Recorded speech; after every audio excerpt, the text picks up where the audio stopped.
He said he was in charge. I didn't realize that meant showing up to my backyard with a rifle. So, we just moved into our new place. It was a quiet suburb outside Houston, a proper cul-de-sac with the white picket fences, tidy lawns, American flags waving over porches, the whole picture-perfect neighborhood deal.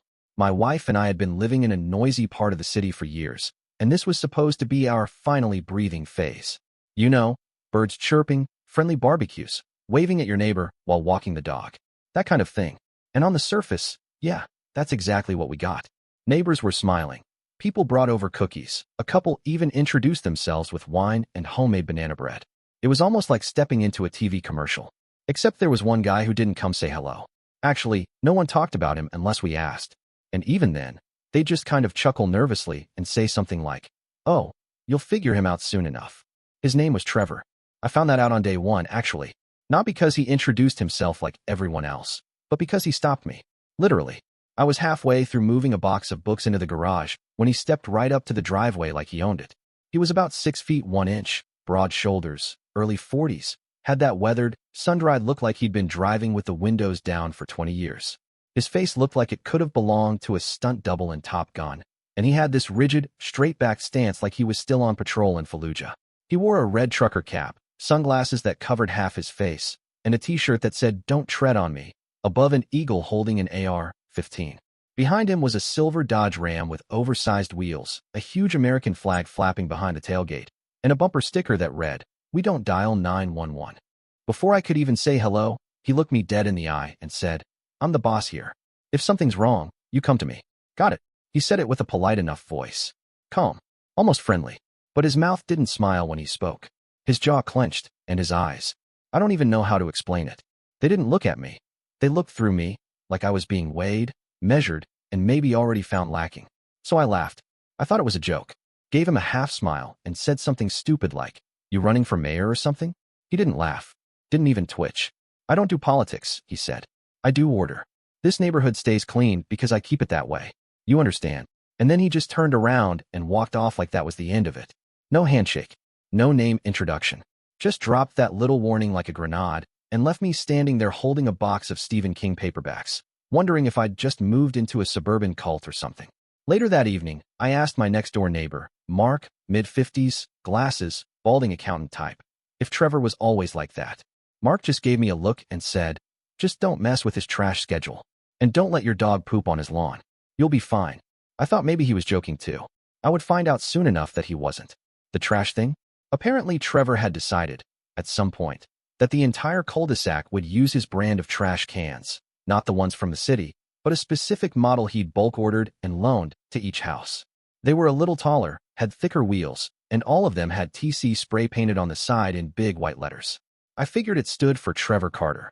Yeah, I finally got his last name from the HOA welcome packet, which was another little treasure trove I'll get into later. So the following week, when our regular city-issued trash bin got delivered, I rolled it to the curb like a normal human being. The next morning, it was gone. Just vanished. I thought maybe the wind had blown it down the street, but nope. Nowhere. Instead, in its place was one of the TC cans. That night, I heard the knock. Not a polite one. It was 3 quick hits, like a cop showing up with a warrant. I opened the door, and there he was, arms crossed, hat on backwards now, sunglasses hanging from his collar. "You're welcome," he said. "For what?" I asked. "For fixing your bin situation," he replied. "Now it matches the rest. Don't want to confuse the pickup guys. They're used to my system." I tried to explain that the city had dropped off their own, but he cut me off. "I already spoke to sanitation. They understand the routine here. I don't like rogue containers. Causes disorder." And then he turned and walked off again. That was the first week. The second week, my wife came out to find our mailbox open with a sticky note inside that said, "Flag up means outgoing mail. Use the slot or leave it down." She hadn't even realized she'd left the flag up. But apparently, Trevor had. A few days after that, I got home from work to find a pamphlet tucked into our screen door. Handwritten title in bold black marker. The Code of the Cul-de-sac. It had 9 rules. None of them had anything to do with the city, the HOA, or basic laws. All Trevor's rules. Stuff like all lawn care should be completed before 9 a.m. on weekends, and no reverse parking on driveways, and no Halloween inflatables before October 20th. I asked Mark again, how is he allowed to just make rules? Mark shrugged. He's not. But no one wants to deal with him. That phrase would come up a lot. No one wants to deal with him. The The day he caught me parking my truck facing outward on the driveway, he stood across the street and just stared for 20 minutes. Not moving, not blinking, just standing like a scarecrow in combat boots. Then he disappeared. Later that night, I found a copy of his code taped to my windshield with the phrase Rule 4 underlined in red. I told my wife I wanted to call the HOA or maybe the city. She said, maybe give it a few weeks. He'll back off. But he didn't. And I realized something even more unsettling. Everyone else was following his rules. Not because they believed in them, but because it was easier. Easier than having to deal with Trevor showing up at your door with another passive-aggressive pamphlet and that silent, unblinking stare. I started to wonder what had happened before we arrived. What Trevor had done to get everyone in line, and how long it would take before he turned his full attention to us. But that, of course, would come later. Much later. And things would get worse. A lot worse. It started getting more obvious after that first week. At first, I thought maybe Trevor's whole, I'm the boss here, act was just his awkward way of saying welcome. Maybe he was one of those ex-military types who saw a neighborhood like a platoon, needed to feel useful, wanted some order in a world that felt like it was slipping. That kind of thing. But no, the guy wasn't eccentric. He was controlling. And it wasn't just passive-aggressive notes anymore. It escalated quickly. The first time I saw him truly lose it was when I was out front raking leaves. Normal Saturday stuff. Our yard has this big maple right on the edge between our property and the strip of public grass along the sidewalk. It drops a stupid amount of leaves in October, like the kind of volume where one tree makes it feel like you live in a forest of dying foliage. So I was just out there with a rake, earbuds in, not thinking about anything except not throwing out my back, when I heard it. Hey, that's not your tree. Don't touch it. I turned around, confused, and saw Trevor standing on his porch, arms crossed, voice booming like he was shouting commands to a battalion. He wasn't joking, not even close. I pointed at the ground and said, I'm just clearing leaves off the sidewalk, man. They're all over our driveway too. That tree is on city property, he called back. I take care of it. It's mine. It didn't make any sense. It wasn't in his yard. It wasn't in anyone's yard. But he stood there, glaring, arms stiff at his sides like he was waiting for me to say something disrespectful so he'd have an excuse to come closer. For a second, I wondered if I should argue. Maybe throw in something about how gravity doesn't respect property lines. But then I noticed it. The gun. Same as always. Worn in a black leather holster, strapped to his hip even while standing on his porch. I'd seen it before, of course, usually when he was mowing his lawn like he was doing recon. But there was something about seeing it in the context of a leaf-raking standoff that made it click for me. He wasn't just a Second Amendment guy. He wore it as a warning. Like, if you questioned him, you weren't just challenging a neighbor. You were challenging the king of the cul-de-sac. And he was ready for it. So I dropped it. Literally. Let the rake clatter to the pavement and walked back inside. Leaves could rot on the sidewalk for all I cared. The next run-in happened 3 days later. I'd finally gotten around to setting up the grill, a Weber Spirit II I'd been gifted by my brother-in-law when we moved. I had it positioned in the back, not even close to the fence line. We were trying to break it in with some hot dogs and a few burgers, nothing fancy, when I heard that voice again, this time from behind the fence. You're gonna put that out. The smoke's blowing into my window. I blinked, confused. We were on the far side of the yard, and the wind was barely doing anything that day. He appeared a second later, boots crunching the gravel along the side of his property like he'd been patrolling it all along. His sunglasses were on, even though the sun had dipped low, and the holster was there, just like before. I've got respiratory issues, he announced. You can't just go creating smoke hazards for the neighborhood. There's a clause in the HOA charter. I said, you're not even in my line of wind, which wasn't the most articulate comeback, but I was caught off guard. He didn't respond to that, just turned around and said, this is your warning. Not a conversation, not a request, a decree. Like he was some weird HOA dictator who skipped right past the polite letter stage and went straight to threats. My wife gave me a look from the kitchen door. She hadn't heard everything, but she saw the way I stood there with tongs still in hand, like I didn't know whether to flip the burgers or throw them at his retreating back. I didn't say anything. I just turned the flame down, finished cooking, and swore to myself I'd figure out if he was bluffing about that HOA clause. But the most absurd incident so far came a week later. We'd been planning to put up a little swing for our daughter, nothing elaborate, just one of those standalone frames you can pick up from Lowe's. We set it up in the backyard, centered nicely, not even remotely close to the fence. I was tightening the last bolt when I heard the now familiar sound of boots walking up behind me. I didn't even look this time. I just sighed and braced myself. You got a tape measure? He asked. I turned around slowly. He already had his out. City code says 24 inches from the fence for any semi-permanent installations, he said. already pulling out the metal strip like he was deputized to enforce it. I raised a brow. It's not permanent. He snapped the tape out with one practiced flick. 12 inches closer than it should be. I could file a complaint. Technically, I'm supposed to. I looked down at the swing, then at the tape measure, then back at Trevor. I didn't say anything. I just stepped aside and let him take his little measurement like it was part of some ritual. When he finished, he gave me a tight nod and said, "This time, I won't. But I've got my eye on it." Then he walked off. Again, no argument. No back and forth. Just a pronouncement of power and an exit. My wife came out a few minutes later with our daughter in her arms, all excited to try the swing, and I had to explain that we might have to move it. Because Trevor, our self-appointed neighborhood warden, might report us to someone. Who? I had no clue. Maybe the HOA. Maybe the cops. Maybe the president himself. For all I knew, the guy acted like he had a direct line. At this point, we stopped thinking of him as Trevor. Around the house, we just called him the king. Because that's what he acted like. Not a neighbor. Not a citizen. A king. And we were living in his kingdom, whether we liked it or not. The thing about people like Trevor is, they don't come at you with fists or lawsuits. They come at you with smiles that feel like veiled threats and friendly reminders that sound like warnings if you tilt your head just the right way. At some point, I stopped wondering whether he was bluffing. Bluffing implies there's a line he won't cross. Trevor didn't have lines, just directions he hadn't gone yet. I think the last bit of patience I had snapped the day I installed the camera. It wasn't some big surveillance system or anything, just a basic blink outdoor cam mounted near the garage.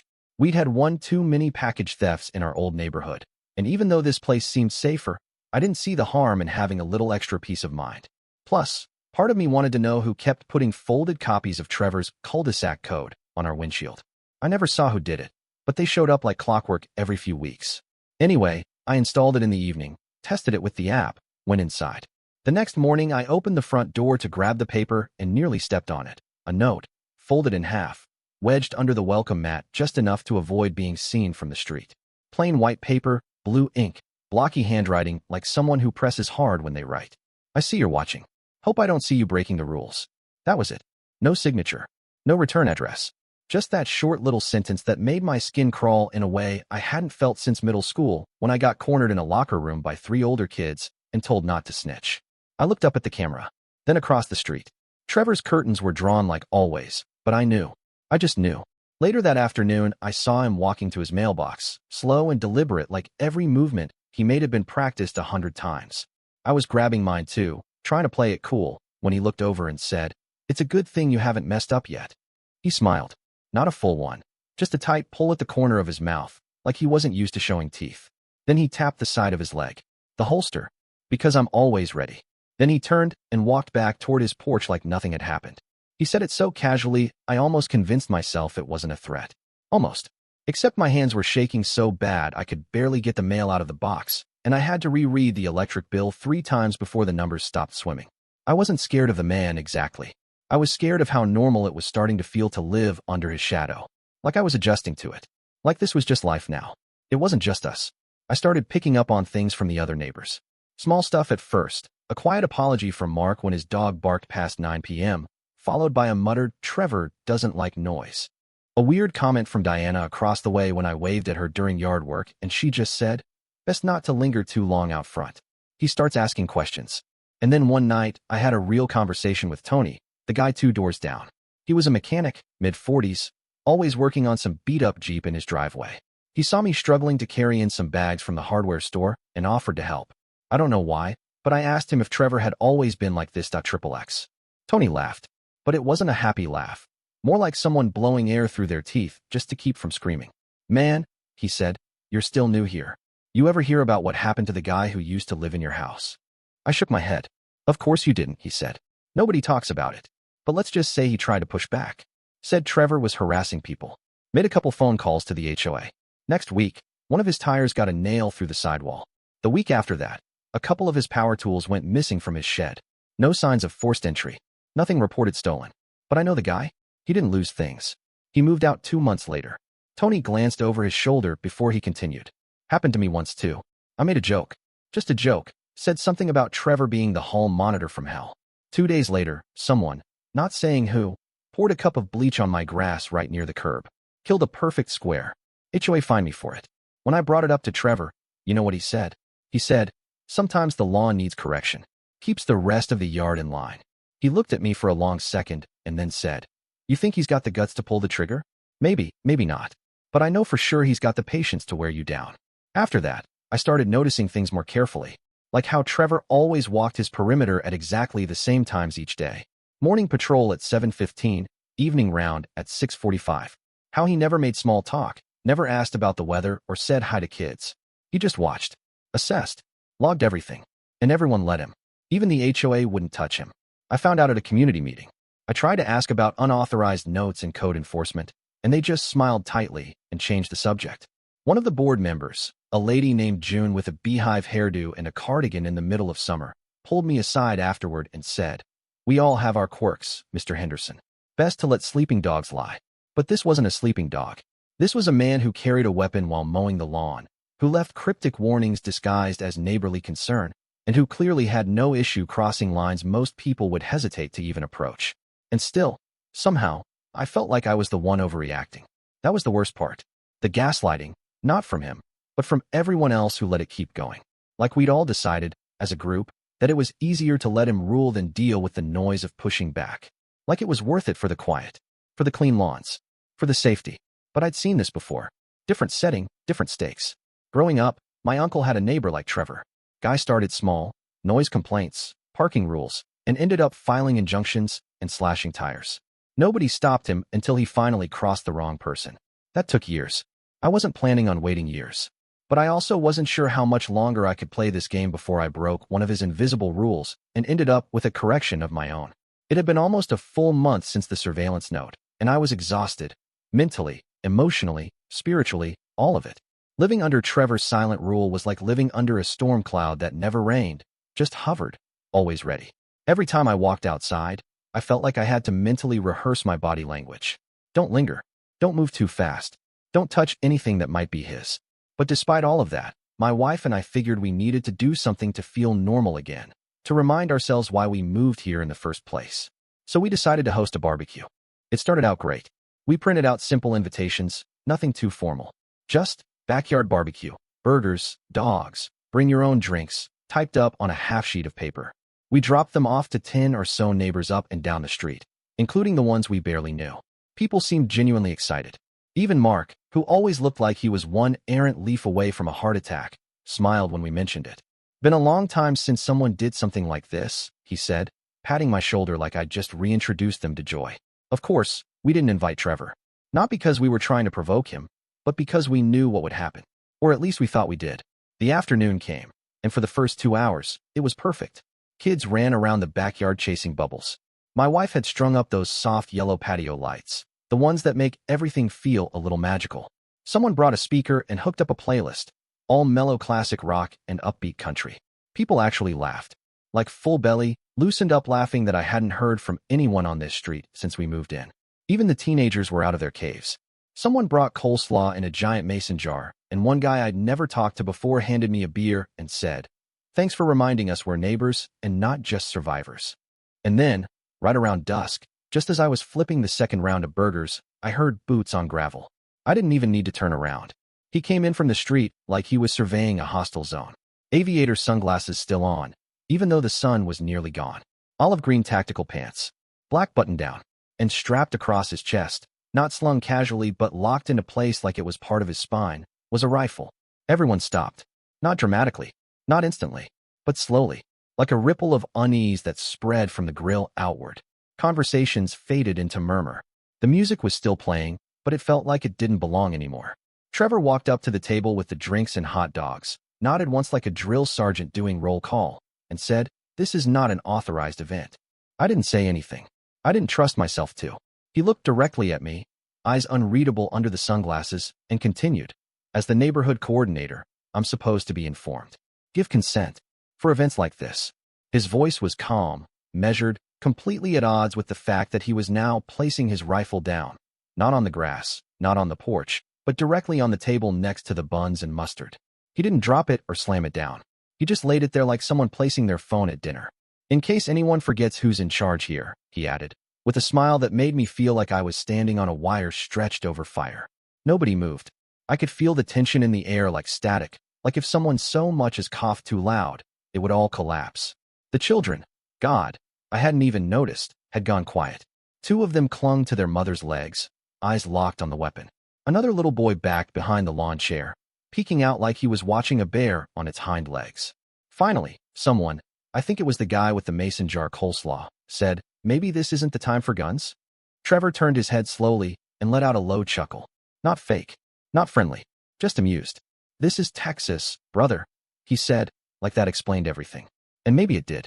The rest of the evening unraveled after that. Conversations turned clipped. Laughter died off.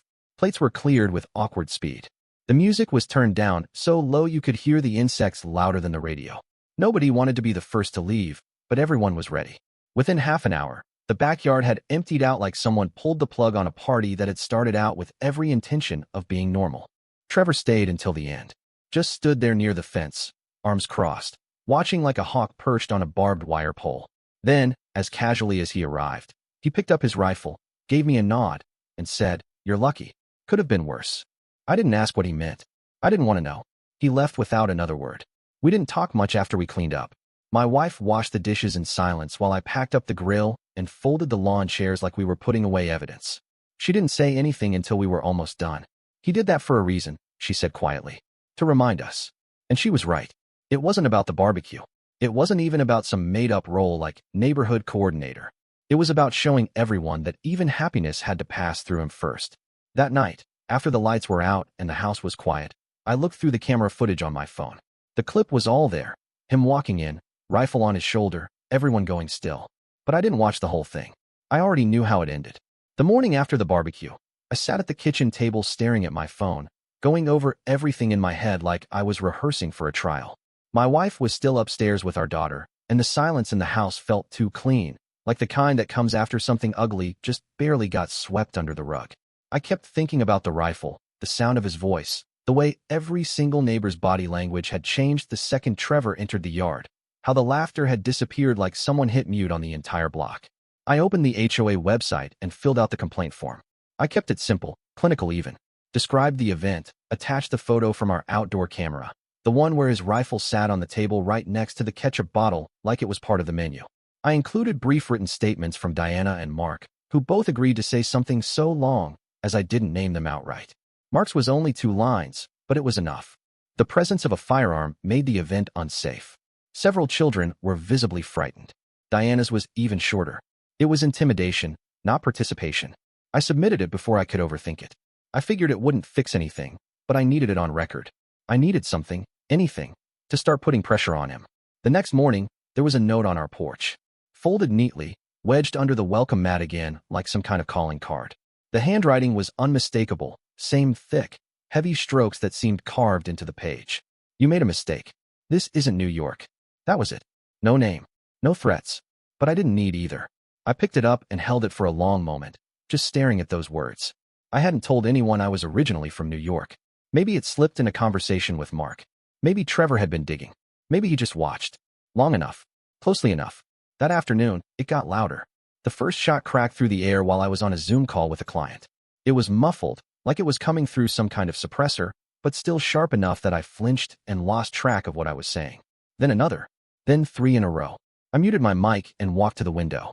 Trevor was in his backyard, maybe 15 feet from the edge of the fence, standing perfectly straight with a rifle shouldered like he was back on a military range. He had plywood targets propped up on makeshift stands. No ear protection, just sunglasses, boots, and that same dead-eyed calm he wore like a second skin. I stared at him, waiting for the shooting to stop, but it didn't.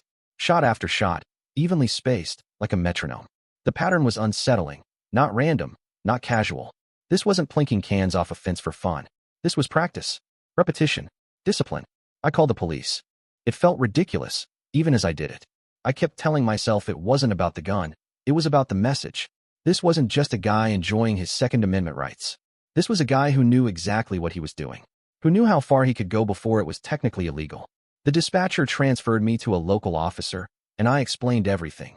The rifle, the proximity to homes, the history of intimidation, the children in the neighborhood. The cop on the phone sounded like he was reading from a laminated card. "Sir, Texas law permits discharging a firearm on private property as long as the property is at least 10 acres and the rounds do not cross property lines.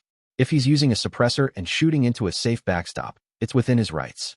He lives in a suburb, I said. There's no way his lot is 10 acres. Is he discharging a rifle or a pellet gun? No, it's a rifle. I can see it. I can hear it. Are the bullets leaving his yard? How the hell would I know? If they are, that's a different matter. If not, we can't respond unless there's a direct threat or violation. So until someone gets hit, we just wait? Sir, the officer said, I understand it's unsettling, but it's legal. If you have an HOA, I'd suggest escalating it through them. That was it. No patrol car. No follow-up. Just more shots echoing over the fence, like punctuation marks to the message he'd left on my porch. I called the HOA next. Left a voicemail. Sent an email. Attached the new video from the backyard. The footage showing Trevor calmly lining up his shots while wearing that smug, unreadable face. A week went by. No reply. Not even an automated response. I asked around quietly. Mark had heard the shots too, but didn't say anything. It's not worth the attention, he said. You file a second complaint, he'll escalate. That's how it works. Tony, the guy with the Jeep, nodded grimly when I asked him. He used to shoot twice a month. Just enough to remind you he can. The week I asked about it, someone keyed my rear door. Deep too. All the way down to the metal. Cops said it must have happened at a parking lot. But I don't park anywhere else. Everyone had a story, but no one wanted to be the next one on his list. The worst part was that the neighborhood bylaws were useless. I looked through them page by page one night, sitting at the kitchen table while my wife tried to distract our daughter in the next room. The section on firearms was one vague paragraph, something about ensuring all residents act with community safety in mind. No specific clause about discharging weapons. Nothing enforceable. It was the same with event coordination. No designated neighborhood lead. No formal approval process. Just a line about strongly encouraging residents to communicate plans for gatherings in advance to maintain order and neighborly conduct. Trevor had seized power by exploiting that exact ambiguity. Not by breaking rules, but by owning the space between them. Every step I took, he stayed one step ahead. Every line I thought he crossed, he'd already mapped out. Everything I tried to do the right way, he twisted until it worked for him. The problem wasn't that no one saw it. The problem was that everyone saw it, and just quietly adjusted their lives to make room for it. It happened on a Thursday, late afternoon, that ugly part of the day when the heat hasn't fully died, but the shadows are already stretching across the pavement like something's crawling toward you. My daughter had begged to go to the small playground 2 blocks down, the one with the cheap rubber mulch and the faded plastic slide that always smells like sunscreen and dust. My wife took her. I stayed behind to finish up some calls. Figured I'd join them later with popsicles if the ice chest hadn't completely melted. I didn't see it, but I heard the retelling later. Every word. She was sitting on the bench, chatting with another mom, when Trevor's dog, a lanky mutt with a scarred ear and too much muscle for its frame, came barreling across the field. No leash. No owner. Just fur, teeth, and wild momentum. It wasn't barking, but it didn't have to. The kids scattered. One boy tripped over the mulch and scraped both palms. My daughter froze near the slide, and my wife stood up instantly. Please take your dog away, she said. Not yelling, just firm. Trevor was already walking up the sidewalk, slow like always, his boots eating gravel and his sunglasses hiding whatever face he was making. The dog circled twice, sniffing at juice boxes and discarded sandals, and only then did he call it back with a single whistle. My wife told me later that she repeated herself. It's not safe. He's off leash around children. And Trevor just smiled, reached down to clip the leash onto the dog's collar, and said, loud enough for anyone to hear, don't shout. People make mistakes. And my finger is heavy. That's what he said. Word for word. My finger is heavy. She stood there, frozen. The other mom took her son by the hand and walked straight to the parking lot without saying goodbye. My daughter had started to cry, small and confused, just sensing something bad had happened.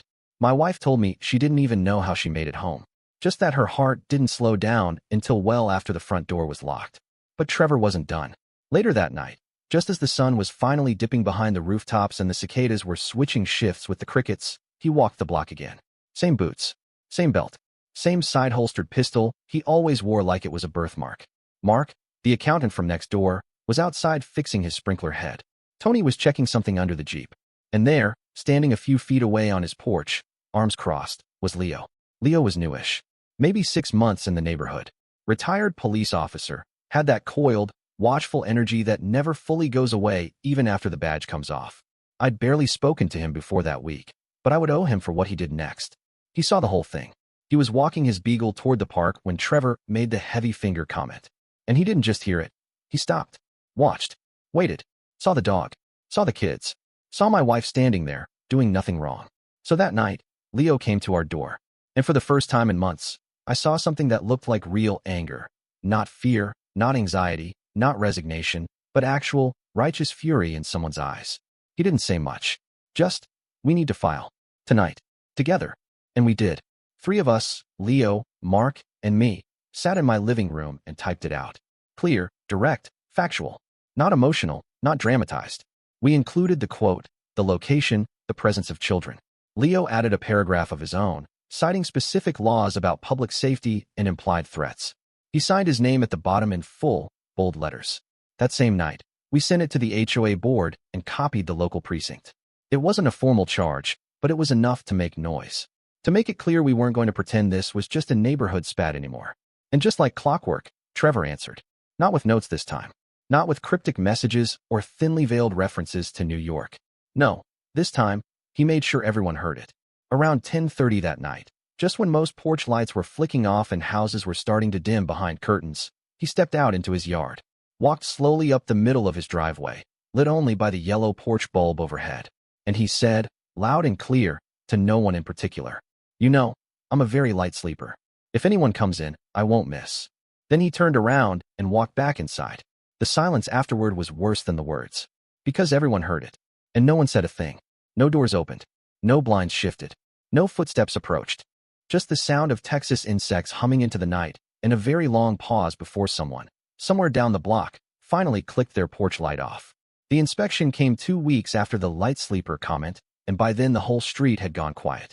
Not the peaceful kind of quiet, but the kind where everyone walks a little faster from their driveway to the front door, where porch lights stay off longer than usual, and the trash bins are brought in without a word. You could feel it in the air, a kind of collective holding of breath, like everyone was waiting for Trevor to snap back in some new and terrible way. But instead of fireworks, we got a knock on the door. A real one. From a real officer. Leo was the one who pushed hardest. He knew the system, knew who to call, what phrases would trigger the right boxes to get checked. He didn't yell or demand. He just applied the right kind of pressure in the right places. Former cop calling in a concern. Multiple complaints on record. An incident involving children. A visible firearm on a public-facing property line. Enough to warrant a closer look. The inspection team showed up on a Wednesday morning. 2 officers, plain clothes but badged, with a third tagging behind in full uniform. It wasn't a raid. They didn't come with sirens or warrants.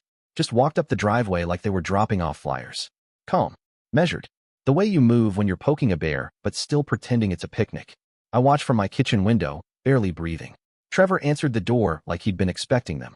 No shock. No questions. Just that quiet, unreadable look. He nodded as they spoke, disappeared inside for a few minutes, and came back with a black case. One of the officers opened it right there on the porch. They didn't draw their weapons. They didn't raise their voices. It was all quiet and professional and deeply unsettling. I don't know what they said, but I know what happened after. That evening, news spread the way it always does in places like this. Not in a group chat, not on Nextdoor, but neighbor by neighbor, hushed voice by hushed voice, a few steps off the curb when the mailboxes were opened. One of the rifles was unregistered. The other had a modified barrel, shorter than legal, altered without a permit.